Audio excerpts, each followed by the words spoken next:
Hi, everybody. This is a very different audience than the one I spoke to in Copenhagen yesterday, which was the head and members of NATO. You all look very different. I don't look different, though. But I think that's interesting, right? Yesterday, the head and member states of NATO wanted to learn about design. And they wanted to learn how IBM has scale design. We actually have 1,600 formally trained designers working at IBM today, from about 75 in 2012. And you all are here at a conference that is, by and large, if not dedicated to the notion of design, certainly design is a huge part of the fabric of what this show is about. And I don't think that's an accident. You all have heard, I'm going to try not to repeat things that you all have heard for years in design conferences, that this is the golden era of design. It is the golden era of design. I believe it's not necessarily the golden era, maybe because other people do. It's not because in 2007 a great device was introduced to the world and all of a sudden design, design, design. I think it's actually a more strategic response to what is happening in the world in the 21st century. The 20th century is the story of commoditizing everything. And it was scaled through process. And today we have very different drivers impacting us, both commercially as well as socially. One is the need for differentiation, and the other is the need for speed. So what I want to do today is take my time and kind of walk you through a few stories and kind of tell you how I think about it. And that was my clicker, and that was supposed to click. So we'll start kind of in 2012. My company, IBM, faced a really disruptive environment. It was driven entirely by new people that we didn't have relationships, the actual users of our products, not the buyers of our products and services. We had to navigate new routes to market, primarily cloud-based. And we had very different, changing economies of scale. We had to do better. We had to do faster. In a sentence, we had to become smarter and swifter at our decision making. And to me, that's design. It gives us a scalable framework to make smarter, faster decisions.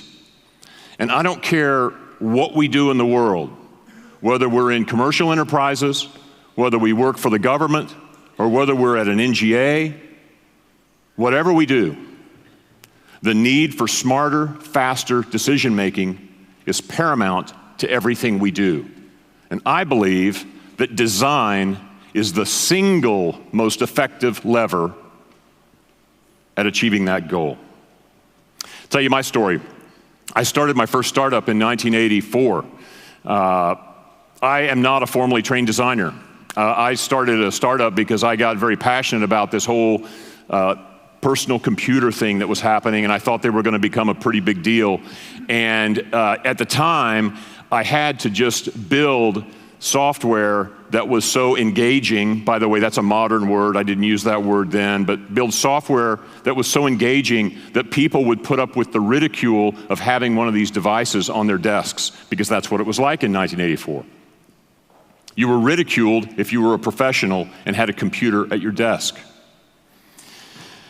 And over the next 20 years, I did two more. I've done 3 startups. I kind of assumed in 2010, when we were purchased by IBM, I kind of figured that startup number 4 was out there in my future. That's just kind of how I perceived myself. But what was interesting was, in the late 1980s, after staying up till 2 and 3 and 4 in the morning of my team of programmers and me who were writing our software, I stumbled into some of the people that were at the forefront of modern digital design methods, persona-driven development, things like that. the beginnings of design thinking. IDEO itself was created in the early 1990s when Moggridge and Kelly got together. And it blew my mind. And I realized then, click, back, there you go. I discovered that there was a formal process for scaling outcomes that mattered and doing it quickly. And this thing was called design. It sped things up. You could say that design is this framework for smarter, swifter decision making. When I got to IBM in 2010, I was asked to take over the division that had purchased my company. And this small division, small for IBM, had about 45 products in it. And it was making some hundreds of millions in the marketplace. And I was asked to take it over, and I was asked to actually bring the practices of design and design thinking into this unit. And over the next 18 months, we designed a portfolio from 45 products down to 4, and we roughly doubled our presence in the marketplace in a market that was growing about 10% a year. And so 18 months after I started doing this was the business case.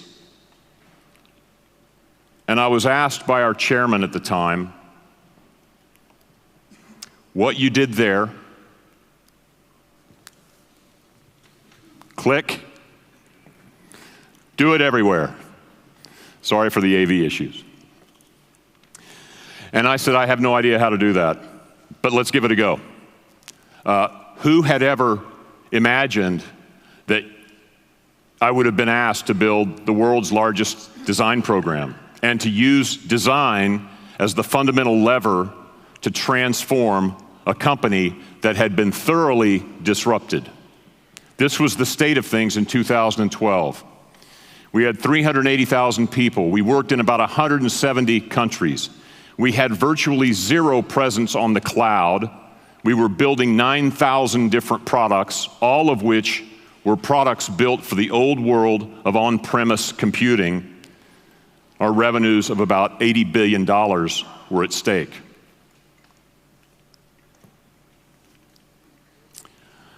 So we developed a framework that really rested on 3 simple questions. The first one, how do we change who is making the decision?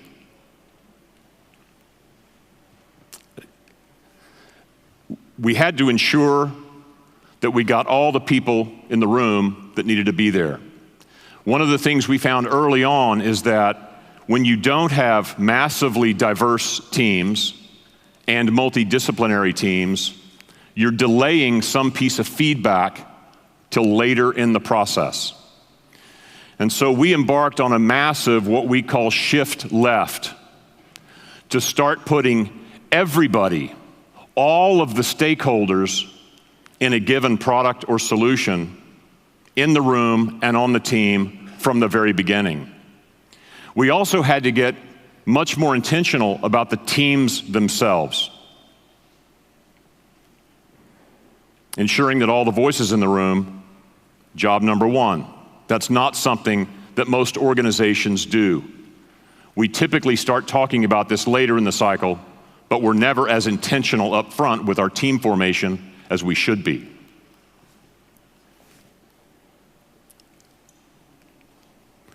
The second thing we had to do is change why decisions got made.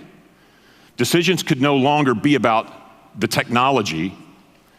We had to stop worrying about the fact that, in our case, Watson existed, or blockchain exists, or some other technology exists.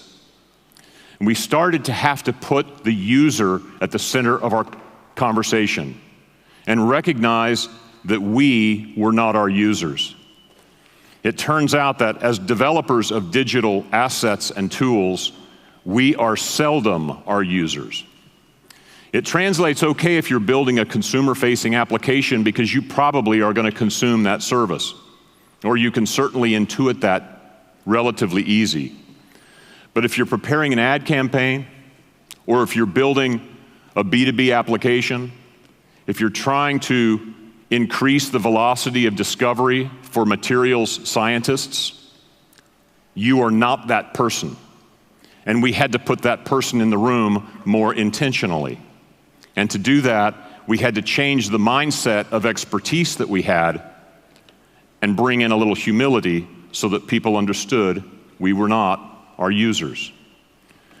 And the third thing we had to do was we had to change how decisions were made. In the past, decisions were made based on requirements and requirements documents, and we had to move to a culture of prototyping.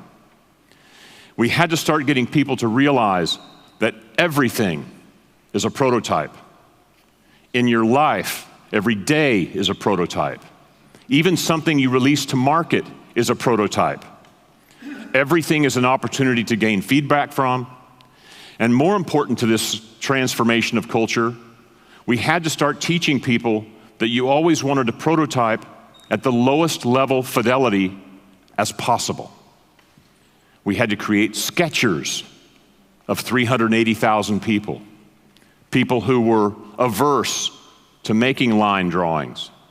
And so we very intentionally brought in some of the things, and many of you may use, and many of you may some of you may ridicule things like Post-it note exercises. But these are very important because they only give you a finite amount of space. And introducing the correct Sharpie into that equation may seem silly, it may seem dumb. It turns out that the width of the mark actually restricts the amount you can write or draw in a given space. It forces low resolution storytelling. So we introduced this notion of prototyping, prototyping, and prototyping. And these three things became the basis for how we started to scale design thinking at IBM. We call it, creatively enough, Enterprise Design Thinking by IBM. It took us a while to land on that name, but it's based on these three things, and teaching an entire company of 380,000 people to focus more on the user and the user outcomes, to restlessly reinvent ourselves through low-fidelity prototyping as much as possible, and finally, to be more intentional about diversity and the creation of diverse, empowered teams. And this year, we were recognized by an International Foundation Award for Service Design for this platform. This platform now exists in digital form. By the way, it's available to the public. If you want to go to ibm.com/design/thinking, this isn't a commercial for it, but it exists. It's there. It's available for people to use. And we've actually surrounded this platform with a few scaling tactics. We created a badge so that we have practitioner badges for people who go through this. Now, what's interesting about how we've scaled this, we haven't just enabled design thinking. We don't just assemble a group of 1,000 people and say, we're going to teach you design thinking today, and it's just the same old thing. We actually focus solely on the outcomes. So the only way to get into the design program at IBM or have a project part of the design program is to bring the project to the table, and we will, in the early days of the team, use design thinking to accelerate the state and quality of that project. And in doing that, we are teaching the principles and practices of design thinking. We've now created 5 different certification levels. We actually have multiple levels for the practitioner. We found a notion, we used to call them magic people, we now call them coaches. There's a great book that's been released just in the last few months called The Coaches Class. And there's actually some empirical evidence now that is showing that the magic to a particular team generating an outcome is not about the manager and it's not about the superstar. There's some magic person, there's some coach on that team, there's some individual on the team that provides some spark that leads to breakthrough outcomes and consistently great outcomes on teaches. We found that if we didn't have executive advocates, that teams were less likely to hit the mark. And so we created a very lightweight course for our executives. And now every executive at IBM has been acquainted with design thinking, and today we have 125,000 people practicing using these methods every single day. We created digital content around this. We have analog artifacts that we've created as well. We now have over 75 chapters, people who have stood up and said, in my spare time, I actually want to become an expert in this and bring people in my region into this way of working. And because of this, we're starting to get really interesting outcomes. This outcome is no longer relevant for most technical people anymore. It's too flat. There's too many articles. It doesn't give you any context for anything. And so really deeply understanding specific domains of users, we can begin to bring forward breakthrough outcomes like this, where we combine really advanced analytics with artificial intelligence to bring context and meaning, in this case, to the domain of materials science. And we do that by scaling design research and by scaling the stories we tell and by scaling the focus on the people that actually are going to use the tool. And these people have seen discovery move from a Google-based world to an IBM AI-based world, from months down to weeks for new science discovery. We put these people through what we call the loop. The loop simply says this: we have to do this all the time, every day. We constantly have to observe the real people in the real world. We have to reflect on that, and we have to make a prototype.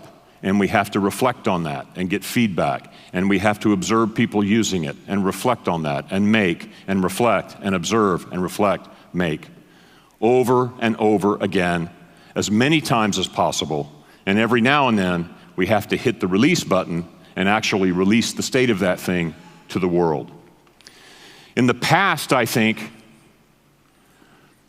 you could change what you worked on in order to transform yourself. You could build a list, even as a human being.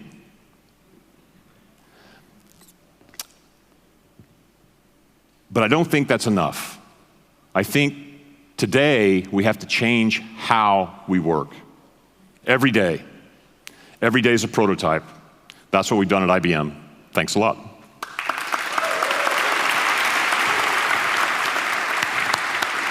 Thank you, Phil. Yeah.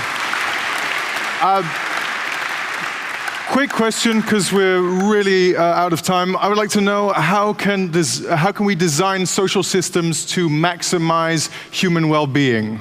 How do we design social systems to maximize human well-being? I think the main thing is you have to really I mean, to me, it's pretty simple. You've got to do the research. You've got to get out in the field. You've got to observe these people. We've done a lot of work with a couple of foundations around in the post-Harvey world in Houston, a foundation that is made up and promoting essentially crowdsourced first responders to acts of disaster. And I think one of the things that came to us is nobody, even that organization who's done it for 20 or so years, nobody understands the complexity of all of the stakeholders in any particular problem space. So number one is, I think, we have to do the research, and you really have to step back and say, who all is affected by the problem space that you're trying to deal with, and then do a deep dive and understand and gain empathy with every one of those stakeholders. If you think there's 10 people involved in a particular thing, I promise you it's closer to 100. Thank you very much, Phil. That was great. Thank you. Yeah, Monocle, Project Monocle, right there.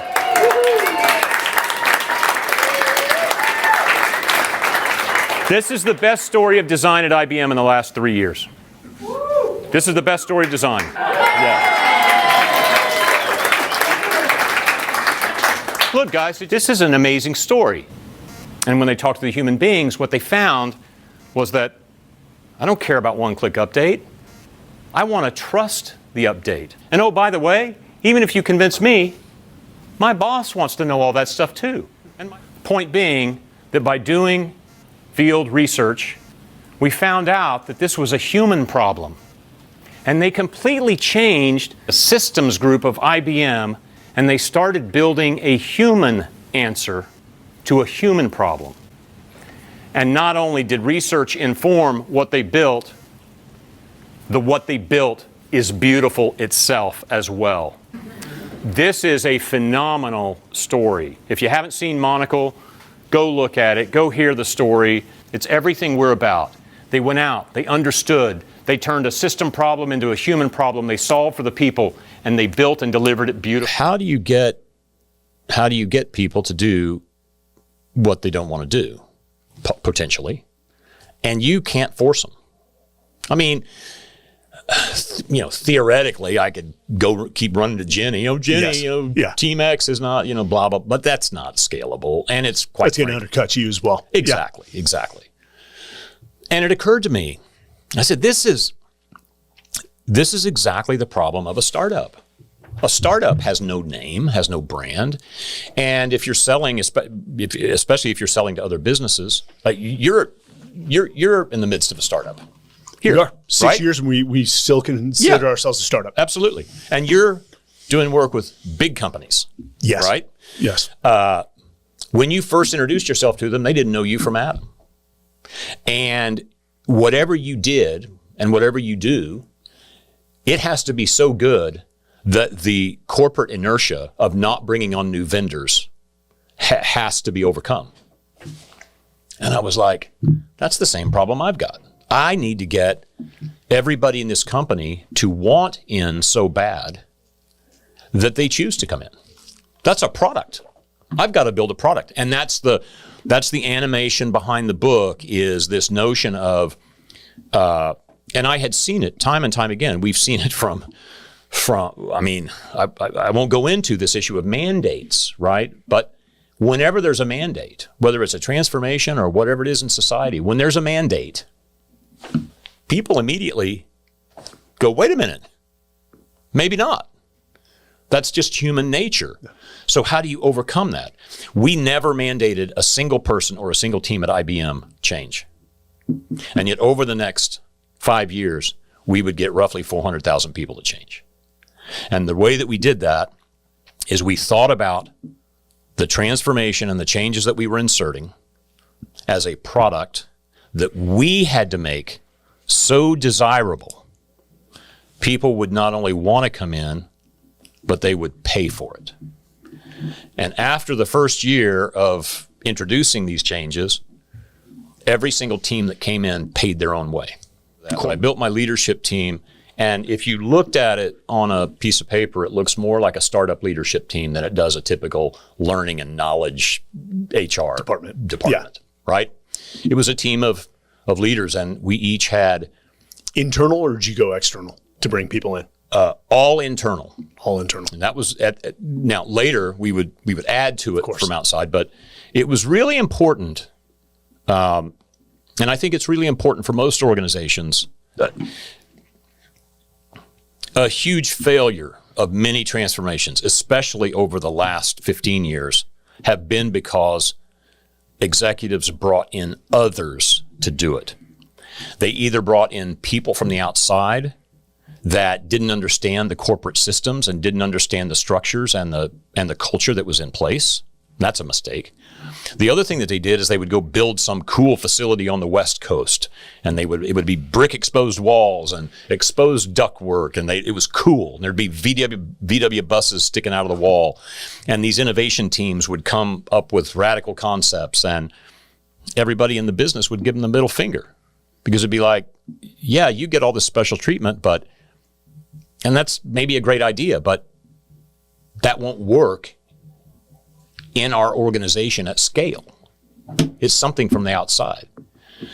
So it was really important to first of all, have the institutional knowledge of the leadership of what are the existing processes at IBM, because we're going to have to change those quite a bit. And so we had to have that knowledge. And we also had to show that this was something happening from inside the company. We could change. This wasn't an other. So my leadership team wasn't an other, and the teams in the business were not ad hoc innovation teams. They were mainstream teams that were charged with a mission outside of the transformation project. They were just doing their jobs. And as they would enter the program, the promise of the transformation team was, we will make your project better. And if we don't, walk away and go back to your old ways of work. And that was the promise the day that they did it. Now, how did we build that as a product? We thought of it as a service offering. And so we built product touch points. For example, we had a 1 week, the onboarding week was a product. It was a replicatable thing.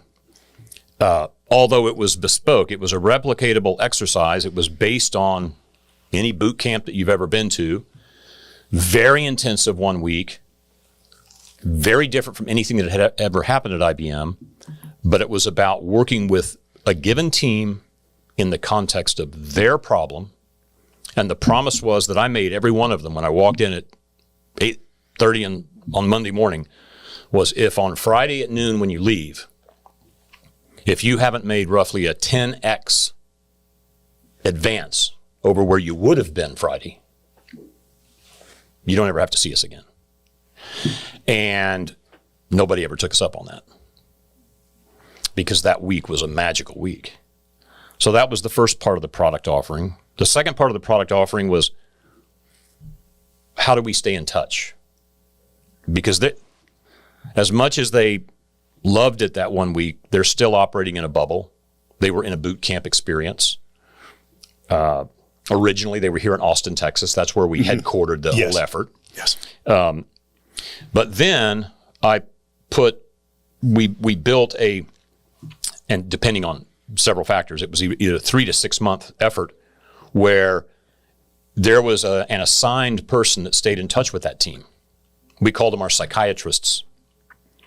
And they were not there to do work. We never did the team's work for them. This wasn't about we're going to bring expertise and help your product. Almost a consultancy, so to speak. Yes, except yes.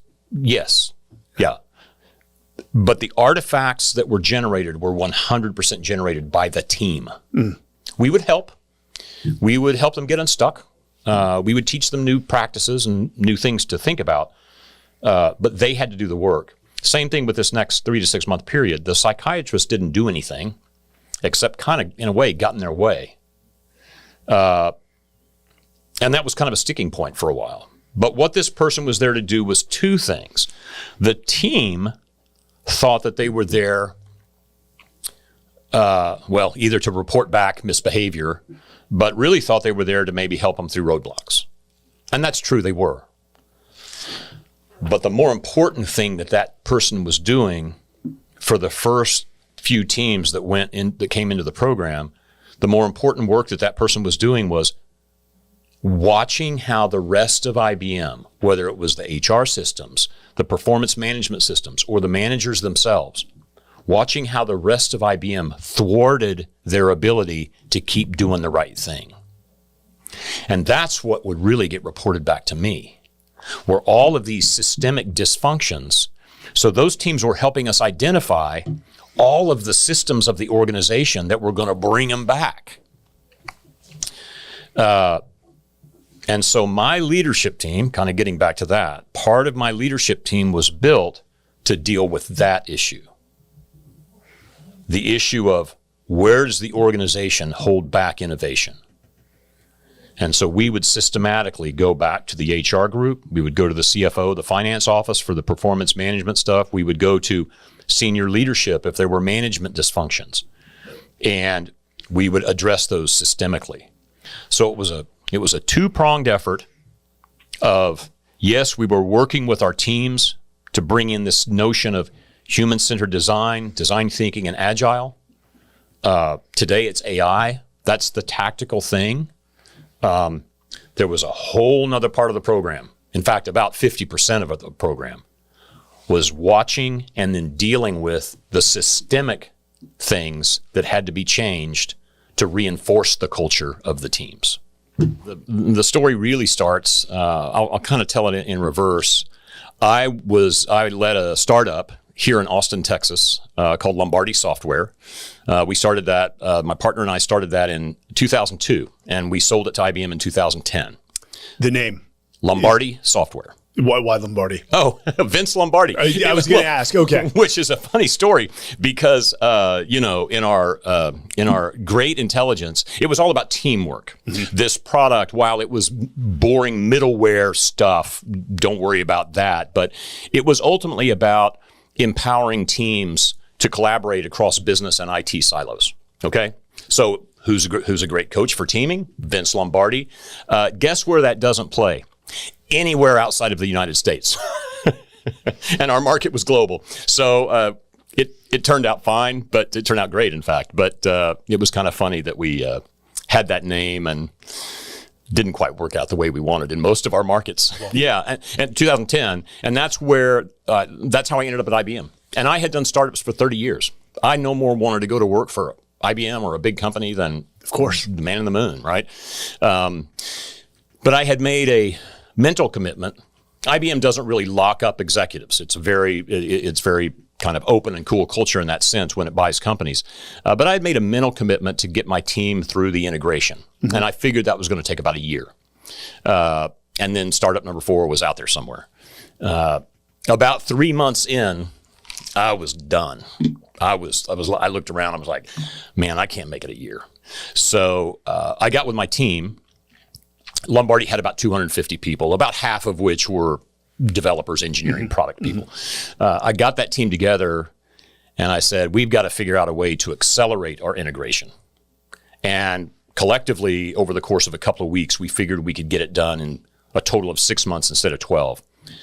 And so I flew up to Armonk and had dinner with the senior vice president of the division that bought us and said, look, great exit. Shareholders are happy. You guys are going to take care of our clients. That's a good thing, but this ain't for me. I look around and I see people. I'm not those people.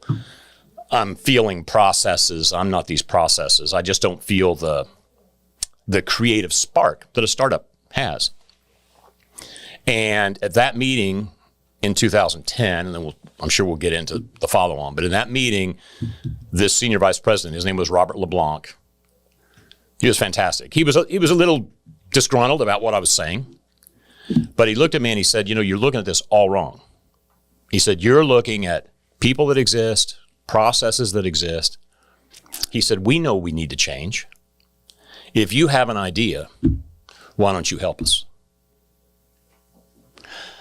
And I was kind of like, that was not the response I was expecting. And I said, well, my idea is make me CEO. And he said, well, that's not going to happen. He said, but why don't you take over the part of IBM that you were acquired into? This was for IBM had about 400,000 people at the time. This was about a 1,200 person unit. So small from IBM's perspective. But I was kind of like, if I really had the freedom to operate and had the resources of IBM and had the global distribution that IBM has, this could be fun. People tend to underestimate the cost of introducing a new brand into a market. And so the more you can focus energy on a few things, I'm a big believer in the power of 3. 3 and only 3. We're going to get into hills and all sorts of other aspects, I'm sure, over the next period of time while we talk, but simplification is key. It just focuses. Look, you've seen this in your career. The single most important thing for a team is to be aligned. Oh, 100%. If you have alignment, very easy to say, very hard to do. Very difficult to do. Yeah. And how do you get alignment? You have to simplify to get alignment.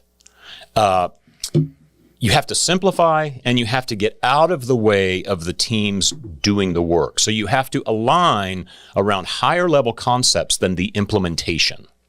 Yes, it was a very engineering-centric culture, and the engineers that essentially ran each of these, as I said, 44 product teams, they felt like their entire differentiation was that 20% differentiation, and the 80% feature overlap with every other product in the portfolio didn't concern them.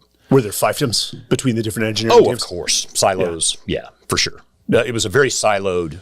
IBM is a very decentralized culture, which actually has a ton of benefits in terms of execution if you can get the alignment across the various execution units. But there was really nobody at the time that was worried at that higher level. In a product sense, I call it the portfolio, but there was nobody that was aligning the disparate teams around a common mission. There wasn't a common mission across the 1,200 people. There was a mission of these 30 and a mission of these 40 and a mission of these 50, and they were all doing their own thing. So that's why I say that kind of job one was to have this portfolio conversation so that we could align around a common mission. Once we did that, although people were, they want, this is my product's better than your product, and you get all that. But once we were very clear about the product spaces that we were actually all going after, the decisions about what to deprecate and what to continue became much easier. So that was number one. Then number two, we had to introduce a completely different culture of how we worked. And although the engineers would tell you that they were very agile, they were agile within a very waterfall end-to-end process. Yes, code development was agile, quote unquote, but code development came after a lot of marketing requirements, came after, certainly we weren't even interfacing with customers, and it came before marketing would know what to do with it, and it would come before sales. So it was this old school waterfall culture that was not interdisciplinary at all. And the world had done what I call shift left, where everybody today shifts left. If you don't have finance and legal and marketing and sales in the room when you start thinking about the next release of a thing, you're too late. You're too late. And so bringing all of these disciplines together was kind of the second big task. And as a part of that, it was bringing design into the mix. And when you do all that, when you really are successful, the root of your question was people with, that are thinking about their teams, thinking about small organizations, big organizations.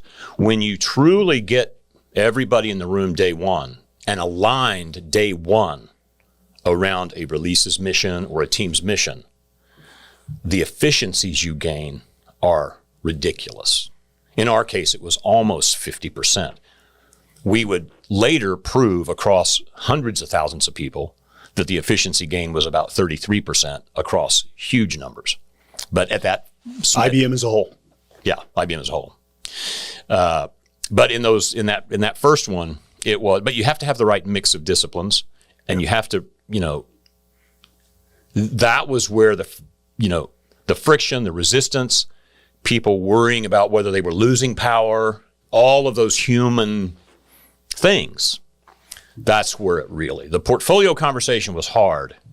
The bringing everybody together, and before we, in our case, wrote a stitch of code or, committed to manufacturing or whatever it might have been, to get everybody aligned around a common goal and waiting to do the implementation work until you do that, people thought that was really hard.